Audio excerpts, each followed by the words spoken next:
Hey class, Mr. Stewart here. This is going to be the Week 7 Integrity video for CRJ 150, Intro to Corrections. And for this video I'm going to be talking about Chapter 14. This week you have to read Chapters 13 and 14. I'm going to be talking about Chapter 14 here for a few minutes.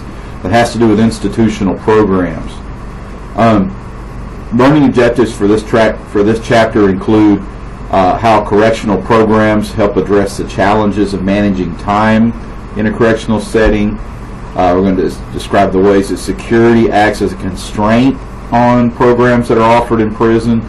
We're going to look at the principle of least eligibility and illustrate its importance. We're going to look at the classification process briefly.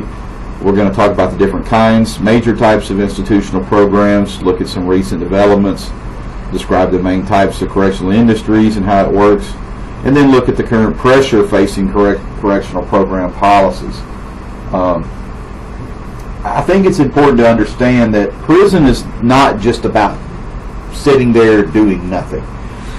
And I think that all of us would probably agree there is less value in having them do absolutely nothing than it is to try to get something constructive out of those inmates, because I mean they are human capital, if you will.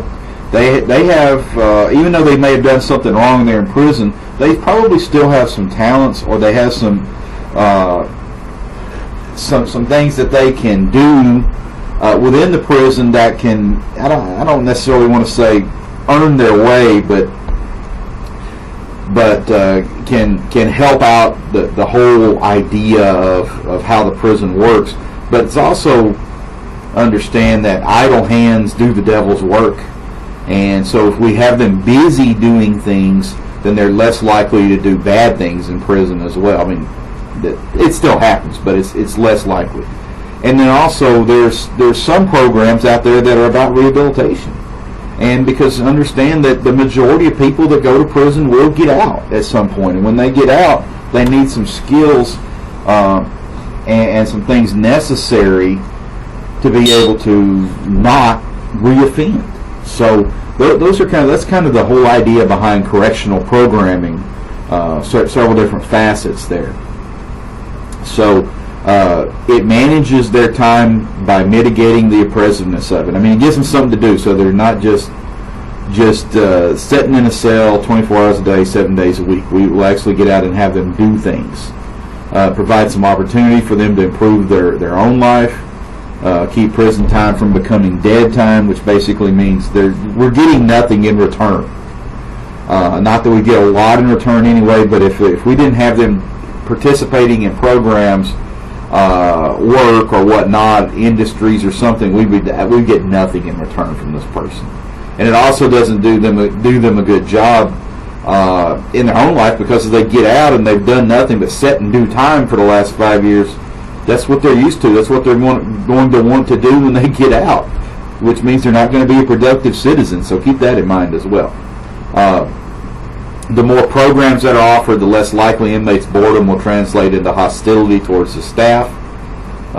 And work programs typically occupy, the daytime hours. I mean, most states require inmates to work about 6 hours a day. And you're thinking, well, that's not too bad. I mean, most people that work out here in the free world work at least 8 hours, and because I take Fridays off, so I work 10 hours, 4 days a week, basically. So I put in 4 10-hour days here at the college, and then I get Fridays, Saturdays, and Sundays off. But when you're thinking about inmates, they work 5 days a week at 6 hours a day, so they work about 30 hours a week. That's not too bad, honestly. A prison program is defined as any formal structured activity that takes prisoners out of their cells and sets them to some type of instrumental task. Now there's several different types of programs here. Some of them are purely for recreational purpose, showing inmates movies or having bands come in, or allowing prison bands to form. Having ball games, ball fields, things like that. This what we call rec time, where they can just get out and basically blow off some energy. And those actually are very helpful in the prison situation, because pent-up energy is a recipe for disaster when you get a whole bunch of people living in a small, confined area. Other programs are rehabilitative in nature. Maybe it helps them manage their anger, manage addiction. Maybe it has to do with religion, education, whatever. I mean, there's a lot of things out there that give them some skills and skill sets and tools that they can use once they do get out. Medical service programs, I mean, that's something else. I mean, we do provide inmates with medical care. Interestingly enough, they probably get better medical care than most people, unless out here in the free world, unless you have a real Cadillac insurance program. Because even the states that require co-pays for their inmates, they're like it's like $2 or something, and then they don't have to pay anything else for their medical care. So they get pretty good medical care. Industrial programs, these are programs that provide jobs for the inmates where they're actually out producing something, maybe license plates. I know in the state of Tennessee, all of the data entry for the whole state, like everything, for every ticket that's written to somebody, I'm talking about traffic citation, anything that goes into state records that has to be inputted into a state database is done by inmates. And it's a really competitive program to get into because it pays the inmates pretty well. They make about 60 cents an hour instead of 34 cents an hour. And it's a sit-down job with, in an air-conditioned room with a lot of computers. So they do not get internet access, but it's a much better job than working in some other prison industry like in the state of Tennessee. They also do anything the state prints. Doesn't matter what it is. If anything the state prints is done by inmates. License tag plates are done by inmates. All state uniforms for prisoners as well as officers within the state are made by inmates in a prison. So it gives them something to do. They also make furniture as well. They make quite a bit of office furniture, and then they sell that. Prison industry sells that to other state agencies, and it's a pretty good price. I mean, a leather-covered desk that you would buy out in the free world is going to cost you several $1,000s, but you can get it for probably a third of that cost buying it from prison industries. Office chairs, desks, cubicles, all that stuff, they build that stuff too. So and they can get that cheaper. And also daily facility maintenance. Many people don't realize that the majority of facilities maintenance in a prison is done by inmates. There's a lot of talent in inmates. They know how to do a lot of things. Many of them come into prison for doing or they all come into prison for doing something wrong criminally, but many of them had a trade or worked a trade on the outside in some shape, form, or fashion. Plumbers, carpenters, electricians. And so basically we'll have facility supervisors that are free world staff that will supervise the inmates that do a lot of the work. So, inmates do almost everything. They cook, they clean, and they do a lot of the maintenance and everything on the inside of a prison. And that is by design, so that they can be as self-sufficient as possible, but also it finds something for these inmates to do. Learn Objective 2 asks us to describe the ways that security acts as a constraint, and understand that security is paramount.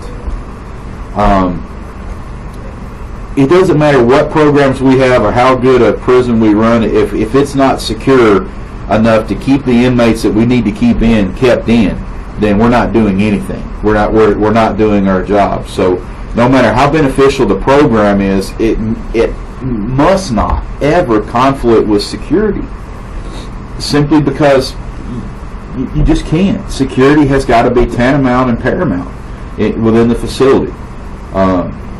And many programs require the use of tools, sharp instruments, etc. And when we have those programs, We have to make sure that we're keeping account over what's out there, which inmates got what particular tool. I mean, the prison kitchen is one of the most dangerous places ever because they have knives in there. And so inmates will try to smuggle knives out. We have to keep an eye on those. Or if you want to kill somebody, both of you get a job in the prison kitchen, and then, hey, you've got easy access to weapons. But security requires tool count, searches, and detailed accounting of materials. The security requirements make maintenance industrial programs pretty inefficient, actually. And that's why, I mean, they make stuff very cheaply and sell it very cheaply, but they also don't have the amount of production that a free world company would have because they have to do it in a secure environment. It's something that's done with security at the forefront instead of, as an afterthought, if you will. And then whenever the staff has to interact with inmates and inmates have to interact with each other, security has to be important as well. So just understand that security's got to be the number one focus of any prison facility, and everything else comes secondary to security, because that's the whole reason we exist, is to separate these criminals from society and put them in a secure environment that they're not supposed to be able to escape from very easily, so that society is protected from them. And it's also about punishing them too, but we also have a duty to protect society from the worst of the worst. That doesn't mean we can't use these bad criminals to do things inside prison, but we still have a duty to society, so therefore security has to be the number one focus. Learn Objective 3, know the meaning of the principle of least eligibility and its importance. This doctrine states that prisoners ought to receive no goods or services that are in excess of those that available to people who have lived within the law. And this a lot of times creates a problem with prison programming because, in some cases there are agencies or entities out there that want to provide free education or free this or free that for inmates, and a lot of times that's not something that's available to the law-abiding citizen out in the free world. And so many states won't allow some of those things to happen because they don't want to be known as giving their inmates more than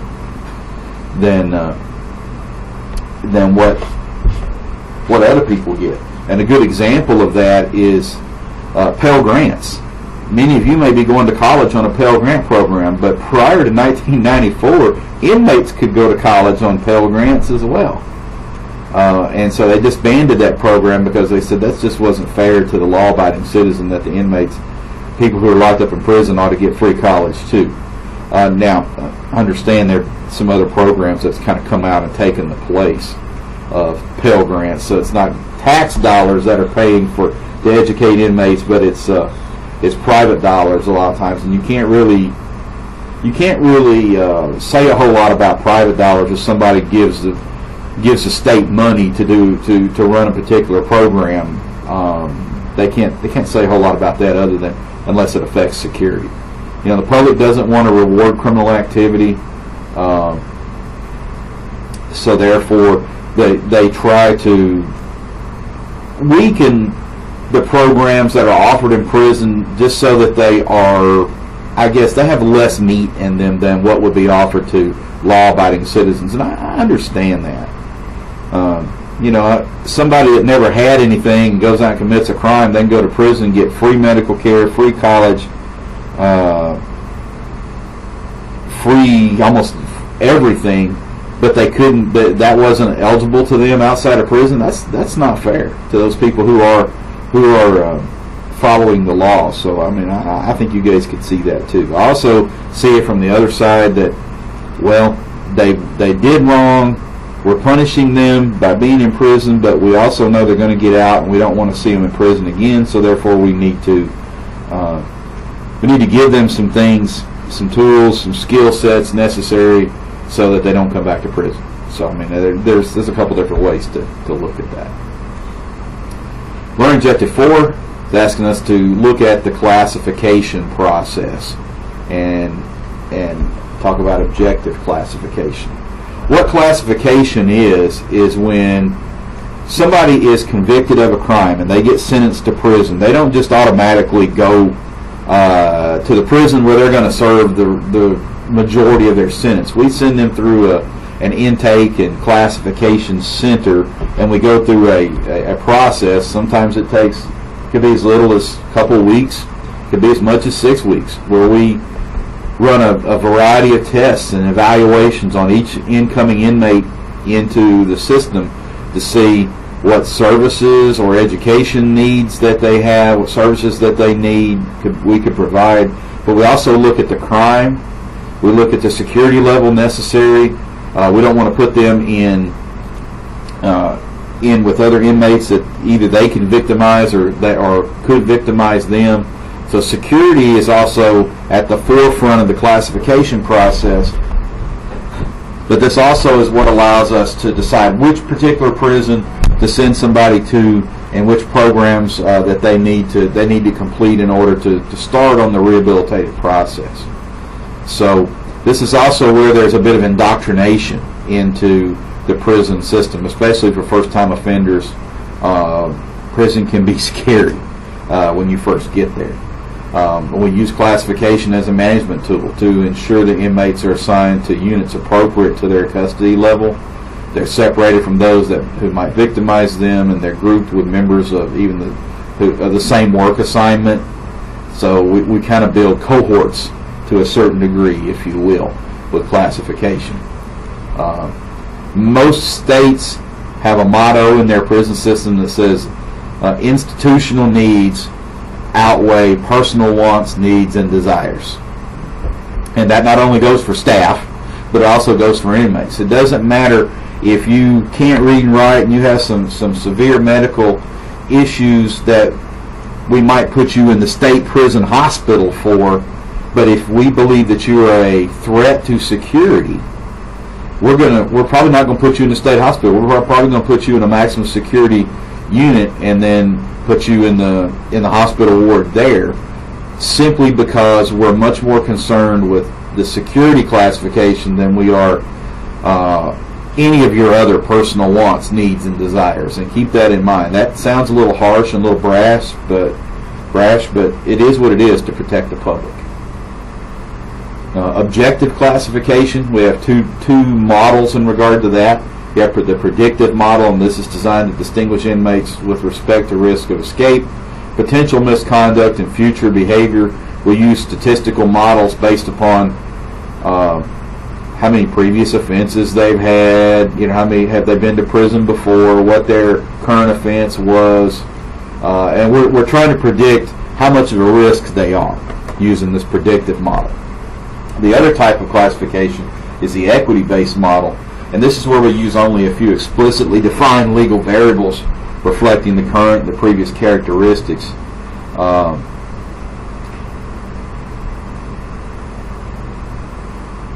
And it may be based on race, employment, education, in regard to the needs or desires in regard to that too. So we may use both of these models simultaneously. Just remember that security is going to win out over everything else. Maintaining the public safety is going to win out. What are some of the different major kinds of institutional programs? Well, we have rehabilitative programs. Their aim is reforming their behavior, the inmates' behavior, and they're very various and sundry.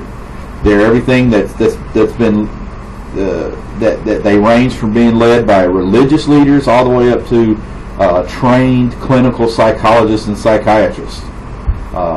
It may include substance abuse, sex offender therapy, educational programs, social programs, or psychotherapy. All of these are aimed at rehabilitating the inmate so that we don't see them again once they're released. And just understand that there are a whole host of these things out there. We have spent a lot of good money after bad developing new and improved programs for prison inmates. And to be honest with you, we have not seen a huge amount of success with any of them. And sometimes I wonder if it's because we're always looking for the next new thing, and we don't really give a particular program enough time, because I mean you're not going to see instantaneous results.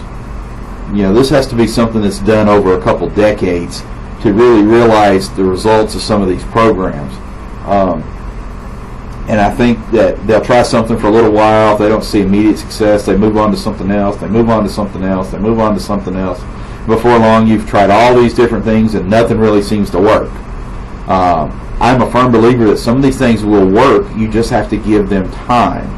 And it's also about the delivery of the program, how much the person who is participating in the program really wants to change. I mean, there's a whole lot of factors that really get into whether or not these programs can and ever will be successful.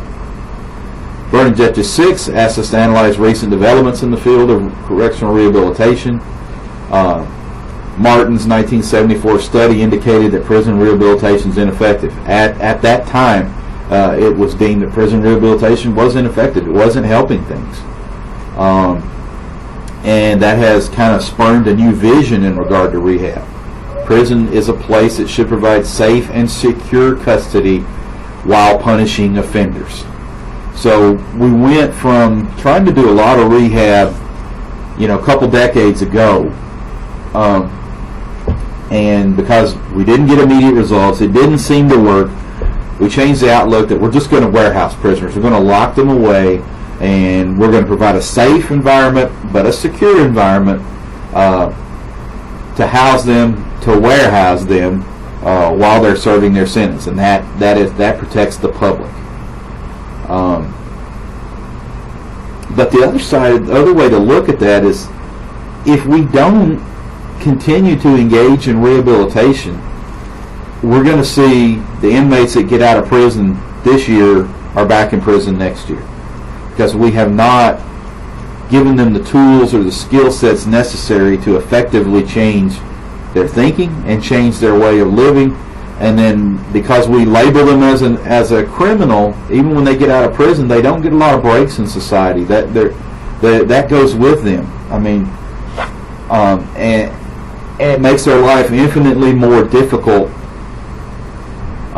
because now they don't have a trade, they don't have a skill set, they don't have the emotional or psychological tools necessary to deal with how the real world actually is, and so they fall back into what they do know how to do, and that's criminal behavior. So I think it's important that we continue to do rehabilitation, but I think we need to put a lot of thought into the programs and then give them time to work. There are 6 conditions that have been identified by researchers under which treatment will be effective. And if we direct that treatment toward the higher risk clients, the ones that we know if we don't do something they're going to come back, that's high risk.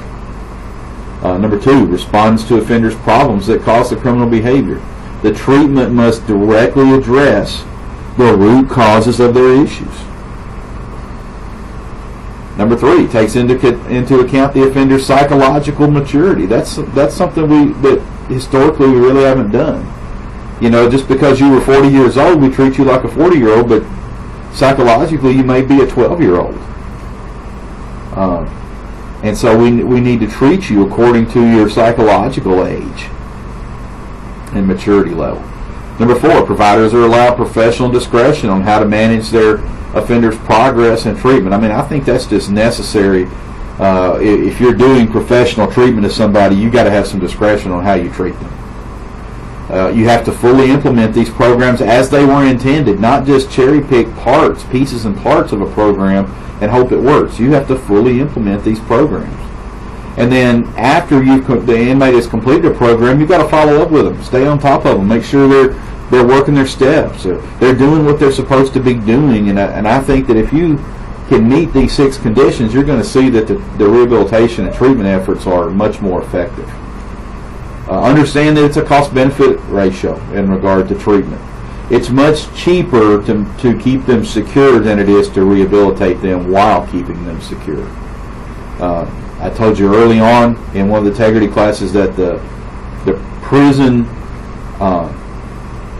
business is about simple economics. How can we get off the cheapest way possible?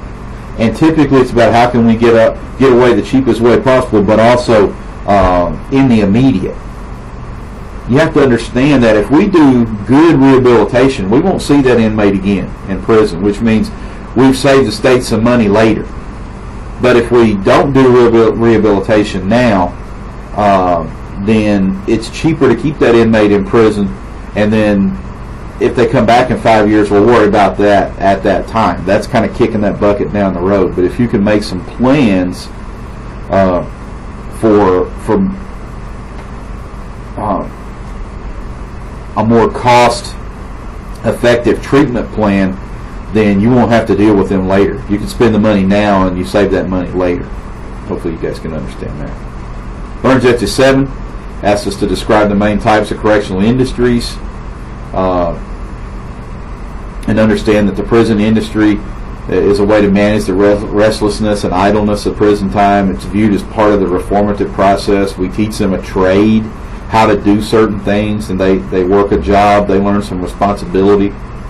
Understand that prisons must provide every major service that's available in the community, because a prison is like a small city, and you're going to have inmates that work in those industries to provide those service industries to provide those services, such as fire protection, plumbing, electrical, janitorial services, mail delivery, food preparation, medical facilities, drugstores. All those things are, and I'm talking about the legal parts of them, are necessary to make sure the prison runs. But you also have actual industries in prison that work to produce things and provide certain necessary services. And we'll use the inmates as contract labor in regard to the prison industry system. And you can read that in your textbook. I'm not going to go into a lot of detail in regard to that, but just understand historically we used to lease inmates out to people. We don't really do that anymore. And also, most prison industries are forbidden from being in direct competition with free world industries. That's why they make stuff that the state uses. That way, the state's basically making their own products and services that they use. But they're not actually taking jobs or revenue away from private businesses by doing that. Let's see. You read that section on prison maintenance programs. I already talked about that. It is essential to managing the prison. We talked about recreational programs already. I mean, you've got to have that as just a way to eat up some of their energy. It also helps with social skills, and it's a productive counterpoint to the general alienation of prison. It allows just like people go out and engage in recreation with each other out in the free world, the inmates need that as well too. You can't just lock them away in a cell and not expect them to have human interaction. We used to do that, and we found out it didn't work. What's some of the current pressure facing correctional programming policies? Most rehabilitative programs have serious shortcomings and limited effectiveness. It's because they've been watered down a lot, or they're just not used the way they were designed, or they're not being delivered effectively. Large numbers of inmates are not considered to need educational, vocational training, or drug alcohol rehabilitation. And when in fact they probably do need that. But we don't necessarily perceive that that's a need moreover than a desire. But I think, in my opinion, I think that a lot of inmates do need those things. Many people believe that participation in rehabilitation efforts should be voluntary, that the inmate should make the decision as to whether they're going to participate or not. And unfortunately, if you left that decision completely up to them, they probably choose not to, because sometimes these things are hard. They're difficult to complete. But they teach them the skills and give them some of the tools necessary to be effective citizens once they get out. sometimes you got to force them to comply. So I mean, all those things are pressures, and I've really just scratched the surface on institutional programming, but hopefully you get a little bit better and deeper understanding of that with my explanation along with you reading the text. That's going to conclude our video for the day. I'll see you guys next week. Have a good week. Bye-bye.